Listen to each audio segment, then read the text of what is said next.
Olá, amigos da Rede Hoje, no ar mais uma edição do TV Hoje Notícias. Hoje vamos destacar o coronavírus e os números mais recentes.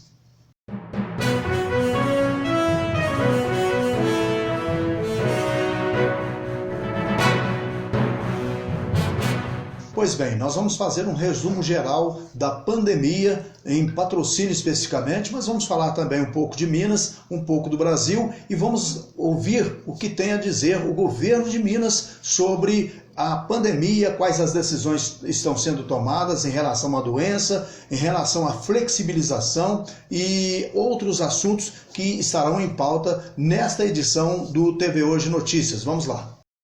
Só para dar uma geral no boletim da Secretaria Municipal de Saúde de Patrocínio, até ontem, terça-feira, dia 25 de agosto, nós tínhamos 5.683 casos investigados, 4 suspeitos, 974 confirmados, 860 curados, 90 ativos e 4.705 negativos. Tivemos também até esta terça-feira, dia 25 de agosto, 56 óbitos investigados, 1 suspeito e 24 confirmados. 31 óbitos estão descartados de ser Covid-19, de ser por coronavírus.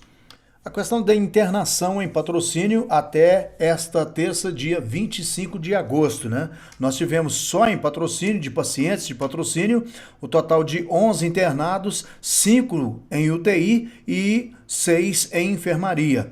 Na questão regional, que são atendidos também em Patrocínio, nós estamos tendo aí, já incluindo os pacientes de Patrocínio, até ontem, terça-feira, dia 25, 45 internados, 15 em UTI, que representa 42,9% dos atendimentos de UTI, e em enfermaria 30 pessoas, ou seja, 45,5% da capacidade de atendimento. Então, dentro dos parâmetros do governo federal, do Ministério da Saúde, está em bom tamanho, né? Ou seja, o atendimento e o número de pessoas internadas ainda tem bastante espaço para novas internações. Então, essa, é evidente, é uma preocupação a menos, mas isso não significa que possamos relaxar. Até a terça-feira, foi ontem, dia 25 de agosto, né? A gente vê aqui que a curva em Patrocínio, ela está bem preocupante ainda, né? No começo ela foi estável, mais ou menos estável, até lá para o dia 27 de julho, quando nós tivemos 41 casos. A partir daí começou a subir, né? E chegamos a ter 47 no dia 14 de julho. Tivemos no dia 27 de julho 52 casos. No dia 10 de agosto, 76 casos. No dia 17 de agosto, 79 casos. Foi o dia de mais casos de atendimento por síndrome gripal leve, casos gripais leves, né? O que indica, né, evidentemente, o crescimento de casos também relacionados ao Covid, por isso ele fica aqui nessa relação, né? Então, segunda-feira, dia 17 de agosto, foi o dia de maior número de atendimento de casos gripais leves em Patrocínio, né? Então, nós tivemos 79 casos. Uma semana depois, nessa segunda-feira, nós tivemos quase a metade dos casos da outra segunda, né? A outra segunda foram 79 casos e nesta segunda foram 49 casos de atendimentos leves em Patrocínio. De acordo com a Enciclopédia Mundial, que é a Wikipédia, nós temos em morte, até essa terça-feira, eram 115.309. Só perdemos para os Estados Unidos com 180, 315 mortes. Os números consolidados de hoje, quarta-feira, 116.692 mortes confirmadas e 3.674.721 casos confirmados. Bom, vamos agora focalizar os números de Minas Gerais apurados pela TV Assembleia através da Secretaria de Estado da Saúde. Aos números de Minas Gerais até ontem, dia 25 de agosto.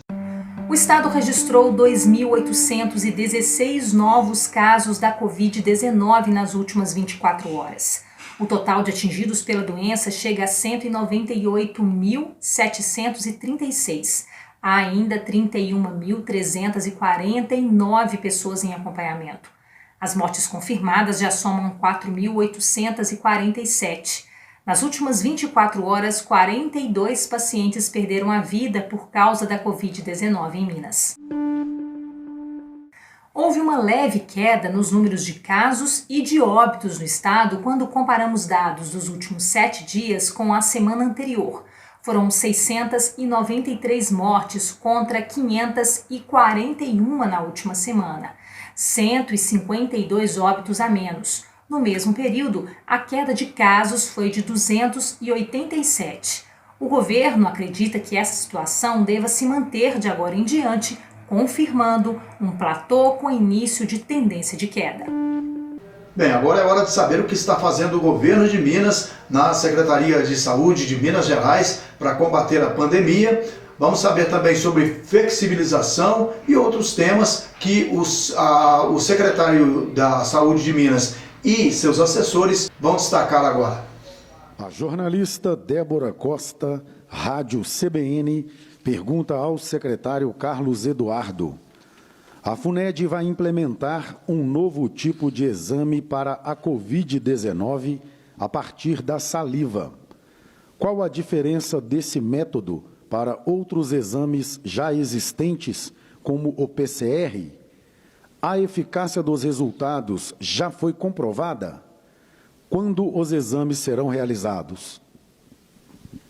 Olá, Débora, obrigado pela pergunta. Em relação à forma do exame, o que nós temos, o exame que usa saliva, ele simplesmente tem a forma de coleta diferente, ou seja, normalmente o RT-PCR, ele usa o suave rayon, que é o cotonete, que é colocado no nariz e na cavidade oral, e nesse caso nós passaremos a coletar através da saliva. Isso tem uma diferença porque, embora o exame coletando a saliva é um exame mais simples, ele dispensa o uso do suave, que muitas vezes nós temos dificuldade de adquirir neste momento da pandemia, e inclusive para crianças também vai ficar mais fácil. Mas existem situações em que a pessoa não tem como cuspir, né? Não tem como coletar a saliva, por exemplo, se tiver em terapia intensiva, no leito de terapia intensiva, sedado, então ainda vai se manter o uso do SUAB. Esse exame ele foi validado sob orientação da Secretaria Estadual de Saúde. Nós tivemos a FUNED, o Hemominas, a UFMG e o próprio Sereste Belo Horizonte como um grupo que participou dessa validação. Nós comparamos os dois métodos, o uso do SUAB com o uso da saliva, e isso mostrou que é um exame que tem uma efetividade boa, ou seja, que é possível fazer a substituição em casos específicos coletando a saliva. E, de uma forma geral, em relação ao momento, nesta semana nós começaremos o treinamento, as orientações, para que toda a nossa rede de laboratórios, que são vários laboratórios, esteja treinada com o objetivo de ter a coleta com a saliva nas mesmas condições técnicas que a do SUAB rayon. A jornalista Débora Costa, Rádio CBN, ainda pergunta, desta vez ao secretário adjunto Marcelo Cabral, qual a situação do leste mineiro com relação às ondas, especialmente no tocante às academias? Débora, obrigado pela pergunta. O leste mineiro se encontra na onda amarela. Você consegue encontrar os dados do programa nesta onda no site mg.gov.br/Minas Consciente, que serviços estão funcionando, quais são os protocolos. E com relação às academias, nós caminhamos há cerca de uma semana e meia, 2 semanas, em relação às academias poderem também funcionar na onda amarela. Antes elas ficavam apenas na onda verde. E aí você pode também, através daquilo que se referir a esse momento do Minas Consciente, ter a noção em relação aos serviços. O município, então, estando na onda amarela, pode permitir que as academias, que também se encontram na onda amarela, funcionem. A jornalista Thaís Leocádio, TV Globo, pergunta ao secretário Carlos Eduardo. Entramos no platô da pandemia há mais de um mês. Nós já passamos dele? Olá, Thaís. Obrigado pela pergunta. Em relação ao platô, conforme eu mostrei há pouco, nós temos vários indicadores que nós podemos usar para ter uma noção se nós já passamos desse platô ou se nós ainda estamos nele.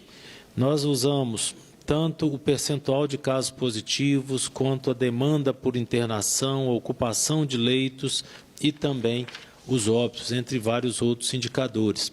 Nesses indicadores, nós temos hoje que o percentual de casos positivos ele está com a tendência à queda, o percentual de solicitação de internações na rede pública está com tendência à queda, a ocupação também está com a tendência à queda, os óbitos nós ainda temos um platô iniciando uma tendência à queda, mas de uma forma geral, os óbitos também eles são atrasados dentro da experiência de uma pessoa contaminada pela Covid. Então, é de se esperar que eles comecem a cair de uma forma mais lenta e mais retardada.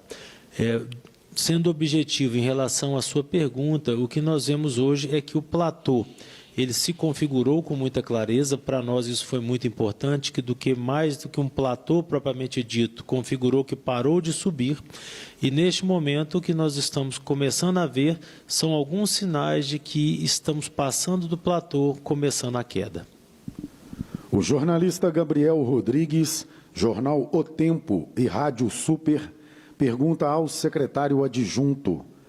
Há ações específicas da secretaria para tratar a pandemia em vilas e favelas? Quais são? Gabriel, obrigado.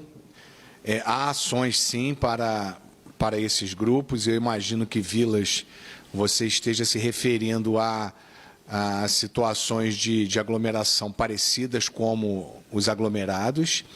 E cidades serão, então, já temos 8 termos de compromisso assinados, serão 17.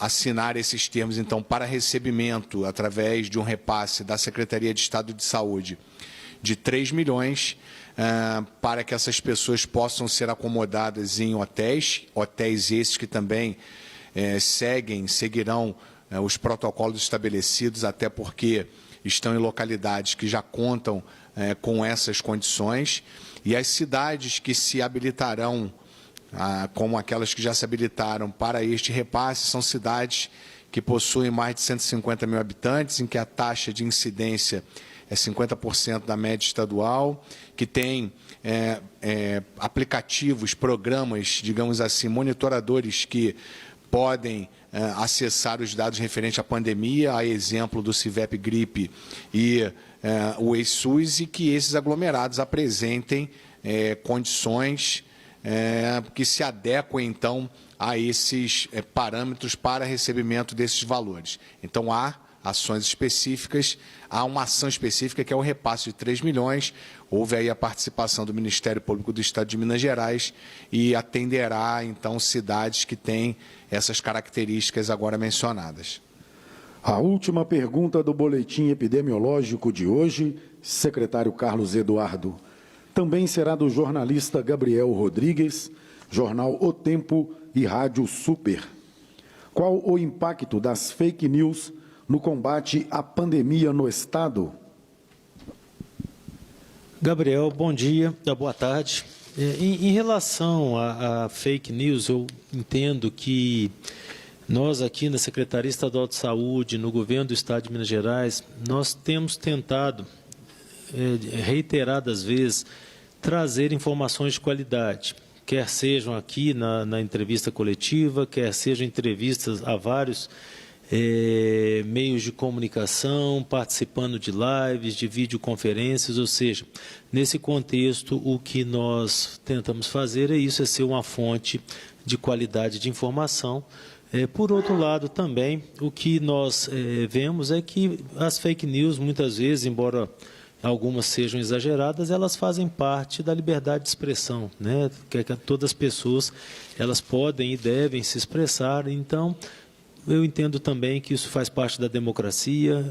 Tenho visto que a cada dia a sociedade está mais crítica a consumir a informação, ela tem ponderado mais, tem avaliado mais as informações que chegam a elas. Então, de uma forma geral, embora a gente veja que muitas vezes existam informações que sejam fragmentadas, muitas vezes com conclusões precoces, conclusões inadequadas, às vezes até algo maliciosas, eu acho que isso faz parte da democracia e nós aqui, como gestores públicos, nós temos que ser uma referência para aquelas pessoas que querem informação de qualidade, nos seguir e saber o caminho que é e saber o que é uma informação de qualidade. Agradecemos aos jornalistas que nos enviaram as perguntas e solicitamos ao secretário de Estado de Saúde que faça as considerações finais. No sentido, então, de encerrar essa coletiva de hoje, eu gostaria de reforçar que o uso de máscaras, ele novamente é importante, ele deve ser mantido, mesmo com as mudanças, com as evoluções das ondas em várias cidades, em várias regiões do Estado. Nós temos que manter o distanciamento, isso é fundamental, os cuidados com a higiene. Então, eu gostaria sempre de enfatizar isso, ou seja, aquelas pessoas que estão retornando progressivamente à sua atividade laboral, voltando às suas atividades do dia a dia, não se esqueçam que é fundamental que todos nós mantenhamos os cuidados, o uso de máscaras, o distanciamento. É isso que vai permitir que as nossas ondas no Minas Consciente, que são baseadas em indicadores, são baseadas na análise da resposta das pessoas ao cuidado da pandemia, possam progredir e possam trazer cada dia mais benefícios para a sociedade. É isso aí, obrigado a você pela audiência, não esqueça de compartilhar esse material, de dar um like e também de se inscrever, porque para você não custa nada e para nós é muito importante. Até a próxima. As suas lembranças merecem um lugar especial. Venha conhecer o Memorial Jardim dos Ipês. Informações 3199-8000.